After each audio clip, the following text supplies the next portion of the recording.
Hello student, today our topic is royalty from financial accounting। और जैसा कि हर video में हम आप लोगों से निवेदन करते हैं कि आप अपने अपने परिवार का और अपने समाज का कोविड-19 से सुरक्षा कीजिए। और हमें उम्मीद है कि सभी स्टूडेंट घर पर रह के तैयारी कर रहे होंगे, तो आप निवेदन ये है कि वो घर पर ही रहें और बहुत ज़रूरी होने पर ही घर से बाहर निकलें। तो आइए स्टूडेंट, आज हम रॉयल्टी अकाउंट्स के प्रैक्टिकल प्रॉब्लम शुरू करने जा रहे हैं। इससे पहले हमने जो वीडियो में आपको समझाया था वो रॉयल्टी की थ्योरी के कॉन्सेप्ट क्लियर करा दिए थे। तो स्टूडेंट आइए शुरू करते हैं royalty account. Here is a question, Ajay coal company lease a coal mine on 1 April 2008 on a royalty of ₹10 per ton. 10 रुपये per ton, 10 rupees per ton. The minimum rent was ₹1 lakh per year. The short working could be recouped during the next 3 years.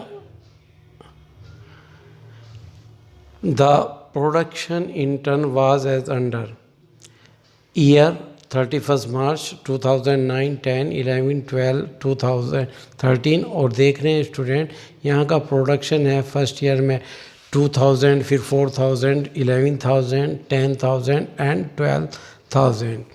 Give the journal entry and prepare a necessary accounts in the books of Ajay coal company and about transaction. Show the profit and loss account and balance sheet also at the end of the accounting year ended 31st March।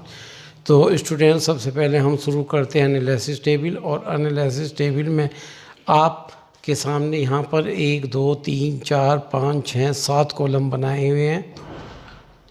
तो आप इस column को चाहे तो 2 column और बढ़ाकर 9 column भी कर सकते हैं। पहला कॉलम यहाँ का ईयर का है, तो प्रोडक्शन 2009, 10, 11, 12, 13, 14। एक अगला कॉलम प्रोडक्शन का बना सकते हैं। यहाँ मैंने इसमें प्रोडक्शन का नहीं दिखाया गया, डायरेक्ट रॉयल्टी का दिखाया। दूसरा कॉलम मिनिमम रेंट जैसे कि 1 लाख रुपए पर ईयर था, वो हर साल 1 लाख रुपए हमने यहाँ पर 1 लाख हर साल में दिखा दिया। 2009, 10, 11, 12, 13, 14 1 लाख रुपए लिया है। उसके बाद एक्चुअल रॉयल्टी चूँकि 10 रुपये पर टन है, और you know very well that royalty equal to production गुना rate of royalty. Production here is ऊपर दिया गया है 2010, फिर 4, फिर 11, 10, 12 और 20। मल्टीप्लाई हम इसको करेंगे ₹10 से, तो ये आपका आ जाएगा पहले साल 20,000, फिर 40, फिर 1,10,000, 1 लाख, 120 और 2 लाख। अगले कॉलम शॉर्ट वर्किंग और सरप्लस को हमने प्लस से साइन किया है और माइनस को शॉर्ट वर्किंग से। अगर रॉयल्टी छोटी है मिनिमम रेंट से तो शॉर्ट वर्किंग होगा, अगर रॉयल्टी बड़ी है मिनिमम रेंट से तो सरप्लस होगा। अगर दोनों बराबर है तो कुछ नहीं आएगा। तो पहले साल रॉयल्टी 20,000 है, मिनिमम रेंट 1 लाख, तो 80,000 का शॉर्ट वर्किंग हो गया जो माइनस से इंडिकेट कर दिया। सेकंड में 60,000 का शॉर्ट वर्किंग वो शो कर दिया गया है, फिर 10,000 सरप्लस। उसके बाद अगले साल देख रहे हैं कोई डिफरेंस नहीं है तो नील, उससे अगले साल 20,000 का सरप्लस और फिर 1 लाख का सरप्लस। अब शॉर्ट वर्किंग को सरप्लस करने के लिए अगले 3 वर्ष की कंडीशन इसमें दी है। तो आप देख रहे हैं पहले साल शॉर्ट वर्किंग है, दूसरे साल शॉर्ट वर्किंग है, तीसरे साल 10,000 का सरप्लस है। तो पहले साल का जो 80,000 शॉर्ट वर्किंग है इसमें से हम कवर कर चुकेंगे तीसरे साल में 10,000, और अगले साल इसका तीसरा साल पूरा हो जाएगा और ये कवर नहीं हो पाया तो 70,000 का शॉर्ट वर्किंग जो बचा इसे अनरिकवर में ट्रांसफ़र कर दिया गया। इससे अगला 60,000 शॉर्ट वर्किंग है, लेकिन तीसरे साल में सरप्लस 20,000 है, 20 कवर कर गया और 40,000 शॉर्ट वर्किंग अनरिकवर में ट्रांसफ़र कर दिया गया।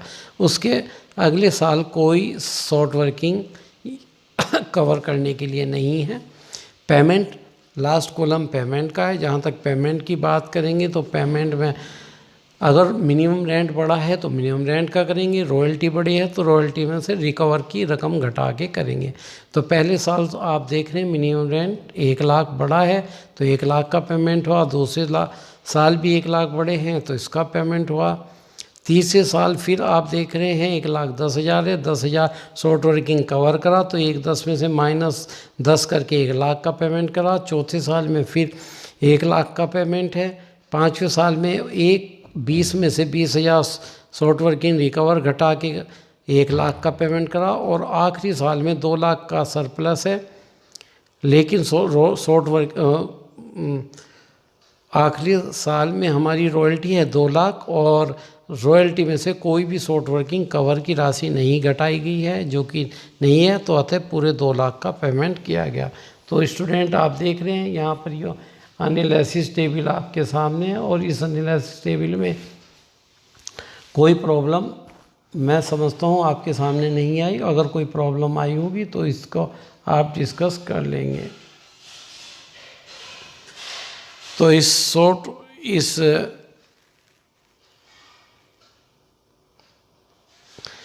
एनालिसिस टेबल के बाद आइए शुरू करते हैं इसकी जर्नल एंट्री। जर्नल एंट्री, सबसे पहले journal entry in the book of lessee. Lessee सबसे पहले रॉयल्टी और शॉर्ट वर्किंग को ड्यू करेगा, उसकी एंट्री होगी royalty account debit, short working account debit to landlord, royalty and short working due to landlord. और ये 20 और 80,000, 20 की रॉयल्टी, 80 का शॉर्ट वर्किंग, टोटल 1 लाख। फिर इसका पेमेंट करेंगे तो landlord account debit to bank being made to landlord. तीसरी entry PL account debit to royalty, जो रॉयल्टी है उसे पीएल अकाउंट में ट्रांसफ़र किया जाएगा। और पहले साल की ये एंट्री समाप्त हो गई, इससे अलावा और कोई एंट्री नहीं होनी थी। नेक्स्ट ईयर में एक बार फिर आप देख रहे हैं royalty account debit, short working account debit to landlord 40 और 60, टोटल 1 लाख की। और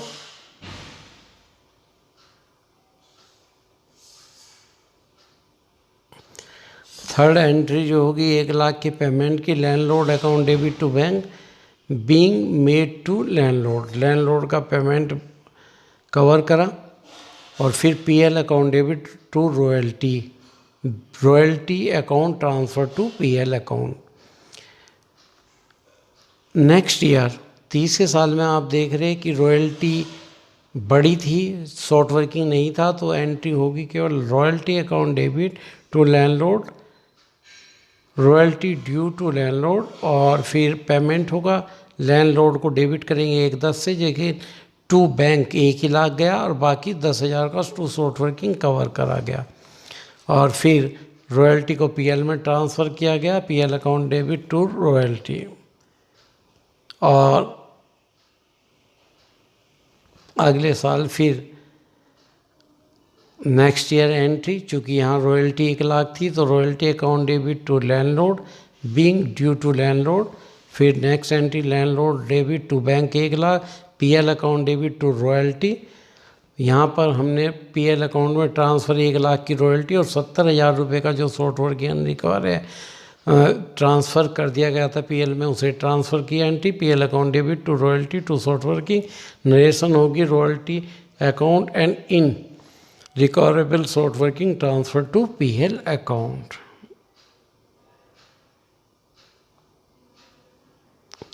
next year entry, next year में आप देख रहे रॉयल्टी बड़ी थी तो रॉयल्टी अकाउंट टू लैंडलॉर्ड और लैंडलॉर्ड अकाउंट डेबिट 1,20 से होगा, टू कैश 1 लाख गया और 20,000 का शॉर्ट वर्किंग कवर किया तो उसकी एंट्री होगी टू शॉर्ट वर्किंग अकाउंट। तो कंप्लीट एंट्री है landlord account debit to short working to bank. Next entry PL account debit to royalty to short working, PL account में 1,20 की रॉयल्टी ट्रांसफ़र की और 40 का अनरिकवर्ड शॉर्ट वर्किंग। और royalty account debit to landlord, royalty account debit to landlord, royalty due to landlord. अब अगले साल की एंट्री है ये 2 लाख रुपए की, और लैंडलॉर्ड डेबिट टू बैंक ये भी 2 लाख पेमेंट करा, और PL account debit to royalty को ट्रांसफ़र किया गया। तो स्टूडेंट, जैसे कि आपने देखा यहाँ तक ये journal entry in the book of lessee, in the book of lessee के यहाँ करी, और अब इनकी जर्नल एंट्री के साथ साथ हम ट्रांसफ़र, अब इनके नेसेसरी अकाउंट देखते हैं।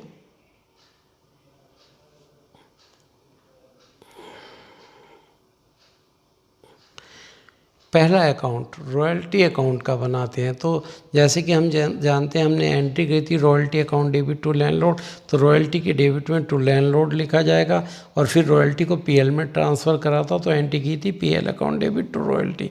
तो रॉयल्टी अकाउंट में हर साल केवल 2 एंट्री पोस्ट होंगी, जो कि आपके सामने डेबिट में रॉयल्टी के टू लैंडलॉर्ड और क्रेडिट में बाय पीएल, और जो रॉयल्टी कॉलम की अमाउंट है वो रखते चले जाएंगे। पहले साल 20,000 थी टू लैंडलॉर्ड बाय पीएल, अगले साल आप देख रहे हैं फिर से टू लैंडलॉर्ड बाय पीएल 40,000, फिर टू लैंडलॉर्ड बाय पीएल 1,10,000, फिर टू लैंडलॉर्ड बाय पीएल 1,00,000, फिर टू लैंडलॉर्ड बाय पीएल 1,20,000, फिर टू लैंडलॉर्ड और बाय पीएल 2 लाख रुपये।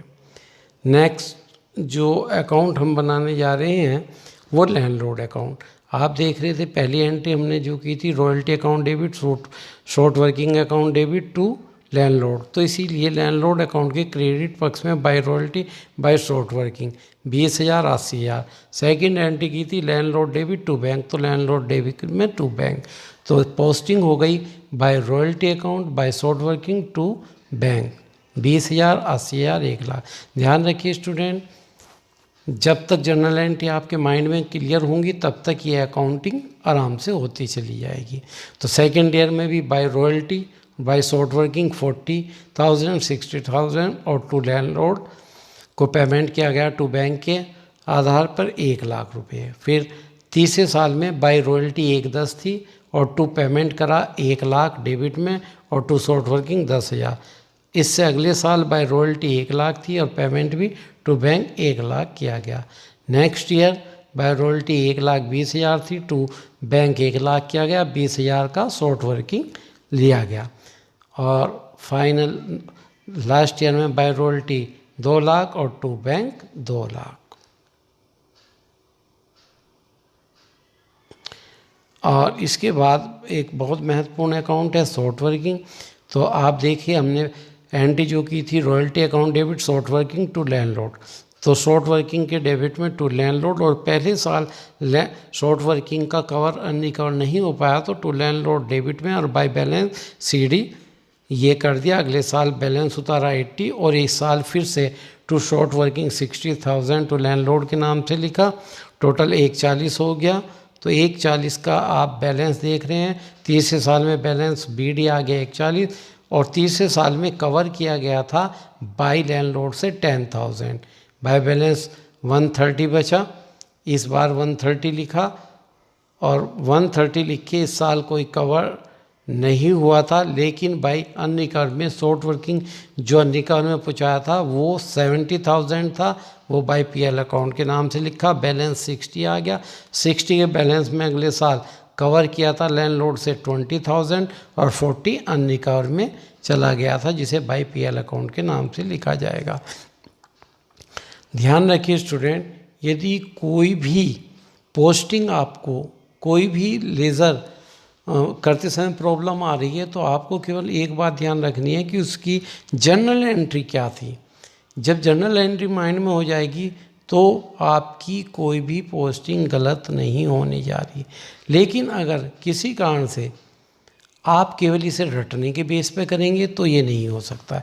इसीलिए जर्नल एंट्री, जैसे कि एक बार फिर मैं रिपीट करा रहा हूँ, जर्नल एंट्री आपने की royalty account debit short working debit to landlord, landlord debit to bank, PL account debit to royalty account. तो जिस तरह ये जर्नल एंट्री है उन जर्नल एंट्री को आप अपने माइंड मेकअप में कीजिए और कोई गलती मत कीजिए। आगे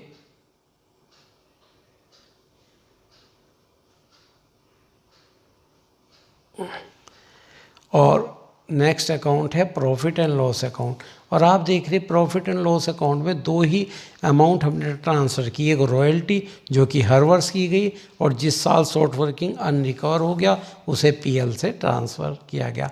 तो पहले साल केवल रॉयल्टी हमने एंट्री की थी, PL account debit to royalty, तो पीएल अकाउंट के डेबिट टू रॉयल्टी 20,000 आ गई। नेक्स्ट ईयर में रॉयल्टी टू रॉयल्टी अकाउंट 40,000 आ गई। थर्ड ईयर में टू रॉयल्टी अकाउंट 1,10,000 आ गई। फिफ्थ ईयर में रॉयल्टी 1,00,000 आ गई और शॉर्ट वर्किंग 70,000 आ गया जो कि अनरिकवर में। इससे अगले साल रॉयल्टी 120 आ गई और 40 टू शॉर्ट वर्किंग, और फाइनल ईयर में टू रॉयल्टी 2,00,000 रुपए की आ गई। तो आपने देखा स्टूडेंट, यहाँ पे आपको किसी तरह की कोई प्रॉब्लम नहीं आ रही होगी।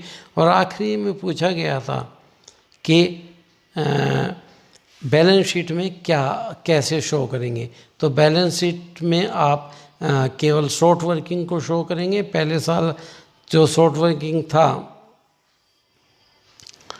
पहले साल में शॉर्ट वर्किंग आप देख रहे थे कि शॉर्ट वर्किंग को हमने कवर कर दिया, शॉर्ट वर्किंग को शो कर दिया गया है यहाँ पर।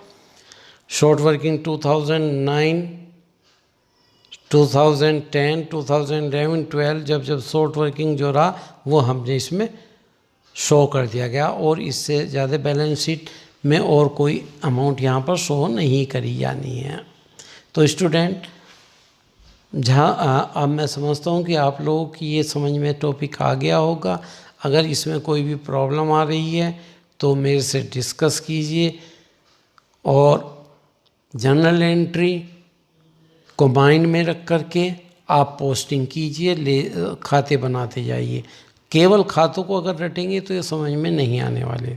तो ध्यान रखिए, रॉयल्टी की में जो एंट्री होती हैं 3 कैटेगरी की होती हैं, तब जब रॉयल्टी मिनिमम रेंट से छोटी हो तो वहाँ एंट्री होती है royalty account debit, short working account debit to landlord, landlord debit to bank, और PL account debit to royalty. दूसरी कंडीशन होती है जब रॉयल्टी और मिनिमम रेंट बराबर होता है, तो वहाँ होती है royalty account debit to landlord, landlord debit to bank, PL account debit to royalty.